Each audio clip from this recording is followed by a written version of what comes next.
ఏమండోయ్, బాగున్నారా? యూట్యూబ్ చేసే వాళ్ళ కష్టాలు ఎలా ఉంటాయి అంటే చూడండి.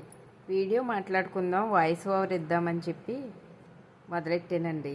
ఒక పక్క దోమలు కుడుతున్నాయి, రెండో పక్క ఈ మైకులు ఉంటాయి కదండి.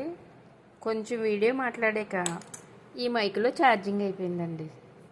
ఇంట్లో వాళ్ళందరూ పడుకున్నాక మాట్లాడదాము అని అనుకుంటే ఇప్పుడు ఇది సహకరించట్లేదన్నమాట. అలా ఉంటాయండి.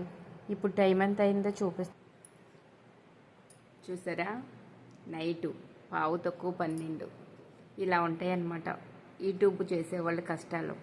ఎందుకంటే పగలు చేసుకుందామంటే ఎవరో ఒకళ్ళు పిలుస్తూ ఉంటారు, లేదంటే మా ఇంట్లో బుడ్డోళ్ళు ఉన్నారు కదండి, వాళ్ళు విసిగిస్తారనమాట. అందరూ పడుకున్నాక నైట్ పూట వాయిస్ ఓవర్ ఇస్తామండి. వీడియోస్ చేయడం అంటే అంత సులువు కాదండి. నైట్ అవుట్లు చేస్తూ ఉండాలి. మరి మధ్యలో చూసారా స్నాక్స్, బిస్కెట్స్, దాహం వేస్తే తాగడానికి నీళ్ళు, అదన్నమాట సంగతి.